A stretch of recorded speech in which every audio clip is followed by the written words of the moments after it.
How much do you need to know about a new piece of software before you take the plunge and learn it as you go? That's what we're going to talk about on today's episode of the Audio Barnyard podcast. As always, with Don Barnes, I'm Donny Barnes. We are brought to you by VOJumpstart.com. And so, Don, we're living this today because we're actually recording this on a new piece of software, a new platform that we haven't used before. And I know you see this all the time in your coaching, where somebody is hesitant to make a switch from one piece of software to another that you know could really benefit them in the long term, but they kind of want to know everything about it, or they feel like they have to know everything about it before they can make that switch. And a lot of times that's just not the case, is it? Yeah, it's not, and obviously we're living it today. And just to give you a backstory here, Donnie and I came on, and what we decided was, we don't know everything. It's a brand new piece of software for us that we're recording on. We're making mistakes. I didn't know if it could even screen share, to be honest with you. And I decided, no, we're going to do a couple things. We watched a 5-minute intro video to the software. So we have just a basic grounding. And then we made the decision, you know what? Let's do it, and we'll figure it out as we go. And we got on and we spent about 2 minutes checking some settings. Is the mic reasonable? Does it seem like it's working? And then we recorded a 1-minute test to see how it worked. Maybe it was a minute and a half when I think about it. And then we stopped it and we went ahead and we just said, oh, okay, I see that and I see that. And okay, we could tweak that. Oh, I was too quiet, too loud, whatever. So here, I do see this all the time, and it borderline frustrates me, but I understand it. I'm really hyper analytical. I love understanding details about a lot of things. I have some things in my life that I could care less about, but there are a lot of things I really like to understand everything. So I relate to people that are very analytical and they want to understand everything up front. But I've learned over the years, when you want to learn something new, get yourself a little grounding and then get some experience and go back and have this little cycle that goes over and over and over again, where you get a grounding, you go practice it a little bit. And then you go back and verify, hey, did I remember what I was doing, what I was supposed to be doing? And I make my mistakes, and I have to get comfortable with the fact that there's going to be some mistakes and there's going to be some things that won't work. And I'm going to be a little bit uncomfortable like we are today. It's kind of funny. I'm cracking myself up that we're living it. I'm doing exactly what I'm hoping that you will do as well. But I don't know everything about this piece of software. Donnie doesn't. We both know 5 minutes worth of intro, and we're doing it and figuring it out. Yeah, and the reason we're doing that is because we've seen enough of this particular product. They're not a sponsor, so we're not going to plug them, but whatever, it doesn't matter what it is. We've seen enough of it and its capabilities to know, or at least to strongly feel. It's not that we 100% know, but we strongly feel that it's going to benefit us, that it's going to make it easier for us to produce these videos and podcasts long-term, etc. It does bring up a good question, though, Don. What is that threshold, do you think? How much does somebody need to know, or do we need to know before we can determine that something is going to be beneficial? Because we obviously don't want to just jump into anything that people present to us. We don't want to be lemmings or suckers or whatever word you want to use.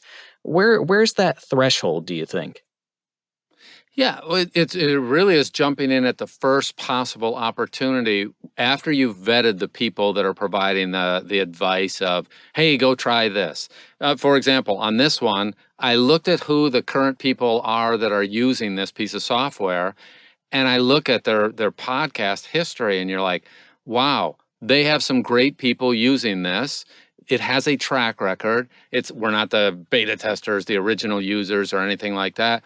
So in other words, I did some homework first before selecting this piece of software and looking at who already does it, who's using it now, and then some of the results and testimonials that they have. And it was just enough for me to go, if it does 2/3 of what these people think it'll do, it's going to save us a boatload of time. And it had some features that seemed like, and we're going to prove it here over the next few weeks, it seems like this is superior to the way we've been doing it before. And there's no way to know everything up front. And it's unfortunate. And we could end up a month from now switching platforms again to something else because we go, well, it sounded good, but it didn't work for us. But I don't think so. I hope not. But so the threshold is find some other people in terms of testimonials that you respect. And I looked at their client list and said, okay, if these guys can make it work, there's something positive here. And you'll also notice this other funny thing. I looked at reviews on it, okay? I queried, this versus that for this piece of software and some others. And if you go through enough reviews, I found a few people that go, oh, it's crap, it didn't work for me. And some of them were 6 months ago or more. And you don't know if that person actually took it seriously. Did they do any homework? Do they have any tech background? Any good product is always going to have a few detractors. So that part I could discount as long as it wasn't the majority. And the majority thought this was a great platform. And so that's kind of one of the little thresholds. Do you get enough sense that a lot of people are having success with it? Then jump in. And note, if it's really, really good, you will always have a couple detractors. It's just part of life. Nope, nothing's universal. And you will always, as a matter of fact, sometimes it's just because somebody's unhappy that you're going to be succeeding. They don't want you using something better. So we got a little bit of a grounding. Now we're testing. And then what we're going to go back and do is figure more things out as we go, and then see if we can maximize this and learn. And then over time, I promise you, a month from now, we will be experts at this because we will have done enough and continued to learn. And I don't know, expert is a strong word for that. We will know more than most people in a month. The real true expertise is probably years worth of doing anything, but we'll be in that upper 5 or 10% in a month or two if we stick with it, because we'll do a lot of it and we'll learn about it in the background in between every session. Right. And that's a good point. We don't have to be experts at a piece of software or whatever it may be for it to still really benefit us, right? We can start at a certain level and then continue to learn as we go and as we grow.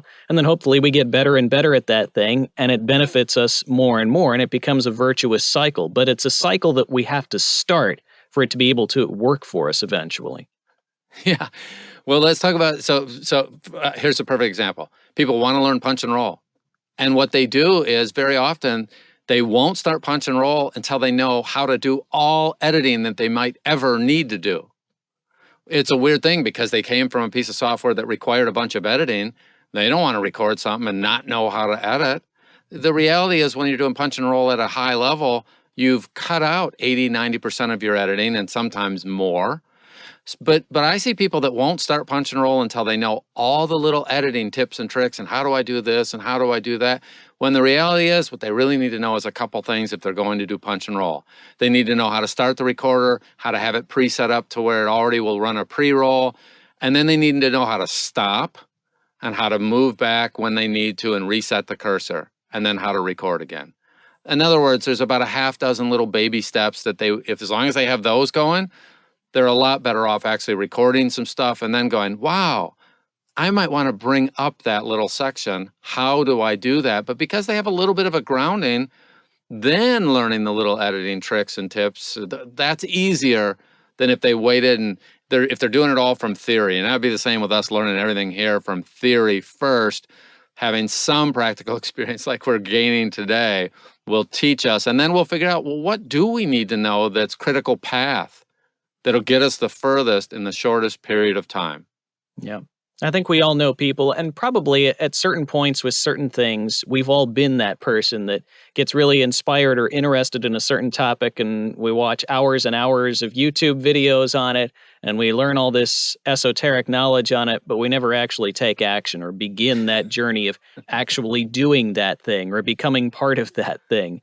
So we encourage you not to do that with whether it's software or techniques that can improve your productivity, your learning, your ability to output better audio faster, which is what we're all about here at vojumpstart.com. Yeah, it's just a matter of I'm not going to know everything about this. I'm getting a new puppy here sometime soon. It could be the next week, but it's probably a month or two away. So I'm watching all these videos on selecting puppies and what's right for your family, etc. And I probably could spend 16 months looking at videos about getting a new puppy and all that kind of stuff. The reality is what I really need to know is first pick my breed, get some recommendations. And I need to know what's going to happen during the first couple weeks of having that dog. I don't really need to be an expert dog trainer right up front. Won't hurt to have some grounding. Won't hurt to have some, oh, this is how I want to go longer term. But I've had 5 kids. I can tell you, on day one, I was not exactly an expert parent. Everybody that's been a parent or had a puppy or a kitten, what they learn is on day one, the kid, the puppy, they don't know anything either. And you don't need to be an expert parent. What you need to do is be a constant learner.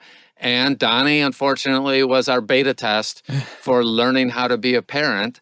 And we messed up. If we go back, we laugh. My wife and I laugh at the dumb things that we did through our ignorance, an attempt to be excellent. And we took parenting classes and we got good advice and bad advice. You know what? You learn as you go and you refine as you go. And this guy turned out pretty better than his parents, at least better than one of his parents, this one right here. But we made so many mistakes. And if we had waited to have a kid until we knew everything up front, today I would be starting about now, 40 years later. So encourage you, get enough grounding, get some fundamentals, and just find people that already know so that you can go, well, I don't know, but I trust these people, and life turns out really good. So we're excited with you. We'll keep you in touch with what we're doing on this journey and what I expect. You will see this get refined and refined and refined. And 3 or 4 podcasts from now, you'll go, oh, they must have figured out that software because they're doing all the cool things with it too. And right now, if this is very basic, it's a win for us. We're learning. And it's a win for you to make that transition to, for example, punch and roll. Before you know everything, you do not need to know everything about editing when you haven't even recorded something. And look at who else is succeeding with any piece of software. If there's enough people, you can make that jump earlier than you think, and you'll get the benefits from it. Yep. And it's a good point. If people can learn to parent as they go and not have to be perfect parents on day one, you can certainly learn a new piece of software or a new technique without being an expert in it from day one. So as always, if you're looking for a ready-made system, setup, and processing stack that can increase your audio quality and dramatically cut your editing and processing time, we can do that over at vojumpstart.com. You can head over there, schedule a free 15-minute session with Don to evaluate your current situation and your possible needs. Again, vojumpstart.com. Click on that "Click here to schedule your free consult" link. Get that set up right now. Until next time, for Don Barnes, I'm Donny Barnes, and this has been the Audio Barnyard Podcast. And as always, we'll see you on the wires. Bye-bye.